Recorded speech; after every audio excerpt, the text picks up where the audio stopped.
दुखी प्रजा का रखवाला राजा होता। जी हमारे जीवन में बहुत गरीबी है।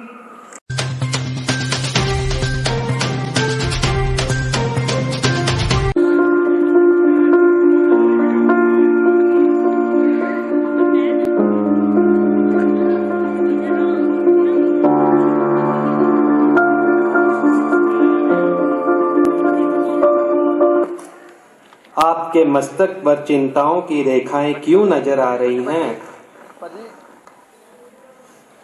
चिंता तो होगी ही तांत्रिक जी। पर क्यों? कई वर्षों से मुझे पुत्र की प्राप्ति नहीं हो रही। अच्छा, बस यही चिंता है? इसका उपाय मेरे पास है। क्या? इसके लिए आपको बालक की बलि चढ़ानी होगी। अच्छा, ऐसा करने से मुझे पुत्र की प्राप्ति हो जाएगी? क्यों नहीं राजन? मुझे मार्ग दिखाने के लिए तांत्रिक जी आपका बहुत बहुत धन्यवाद। सेवक हाजिर हो। जी महाराज। आप सारे राज्य में ढिंढोरा पिटवा दो कि जो भी अपने बच्चे की बलि राजा को चढ़ाने के लिए देगा उसे मुंह मांगा इनाम दिया जाएगा। जी हजूर।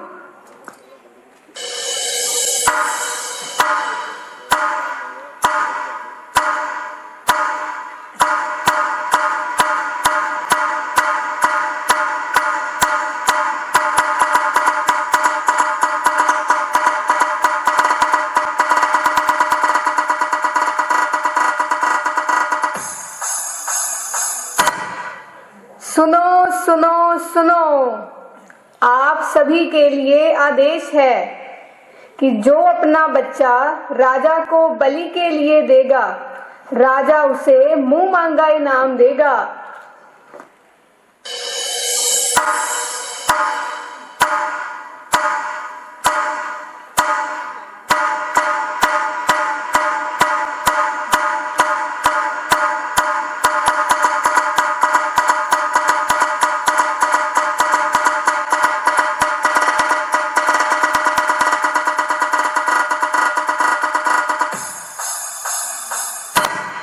जी हमारे जीवन में बहुत गरीबी है और हमारे 3 बच्चे हैं।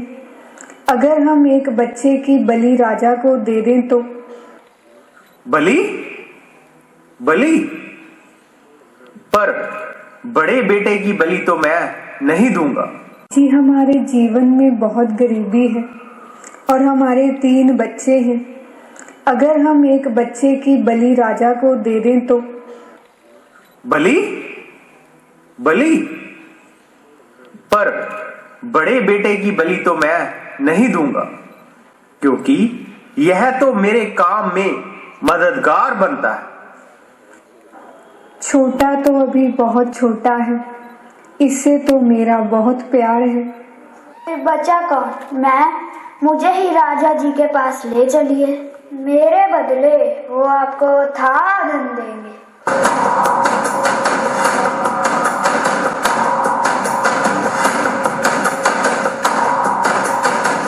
आप कौन हैं? किससे मिलने आए हैं? आपका संदेश मिला था तो हम अपना बालक राजा को देने के लिए लेकर आए हैं। अच्छा, तो आओ तुम्हें राजा से मिलवाएं। सेवक, ये किसको लाए हो? राजा जी, जो आदेश दिया था वो पूरा हुआ। बलि के लिए बालक आया है। अच्छा, फिर बलि की तैयारी की जाए। जी हुक्म राजा जी। बालक, अगर तुम्हारी कोई अंतिम इच्छा है तो उसे बताओ, हम उसे अवश्य पूरा करेंगे। राजन, क्या आप मुझे एक बट्ठल मिट्टी का प्रबंध कर दे सकते हो? क्यों नहीं सेवक, एक बट्ठल मिट्टी का प्रबंध किया जाए।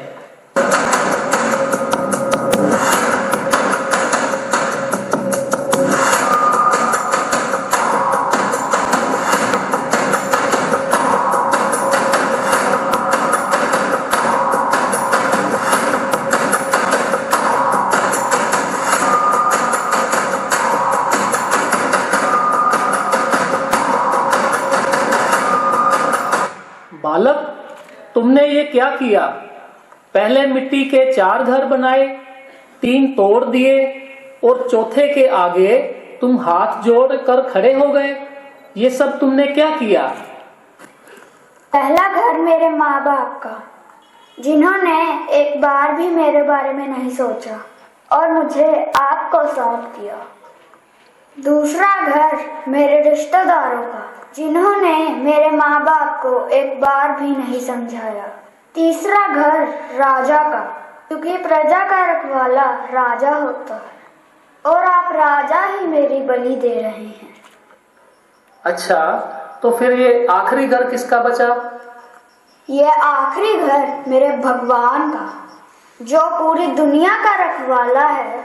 मुझे निश्चय है कि वो मेरी रक्षा अवश्य करेगा।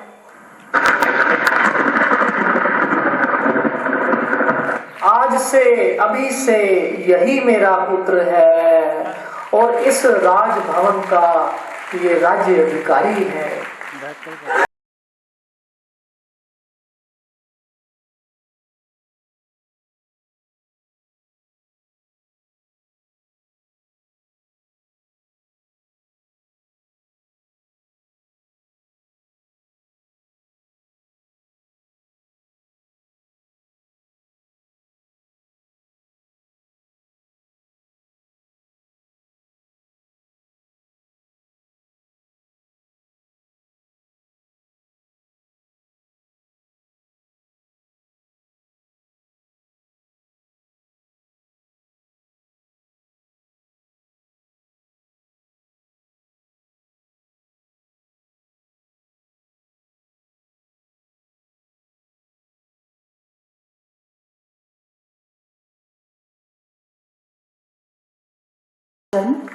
क्या आप जानते हैं आपके अंदर यह दया की भावना किसने जागृत की?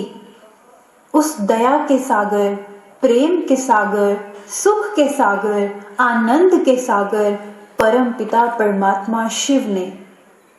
राजन, और यह बालक जिनके आकर खड़ा है, वह वास्तव में निराकार परमात्मा शिव है, जो वर्तमान समय में आकर अपना कार्य इस धरती पर गुप्त रूप से कर रहे हैं, पतितों को पावन बना रहे हैं। उनका नाम शिव है, रूप ज्योति बिंदु है, रंग उनका लाल है और घर परम धाम है। तो आइए आप सभी भी अपना संबंध उस परमात्मा से जोड़ें और अपना भाग्य श्रेष्ठ बनाएं। परमात्म प्रेम की वजह से आज मुझे अपने असली परम पिता का परिचय मिल गया।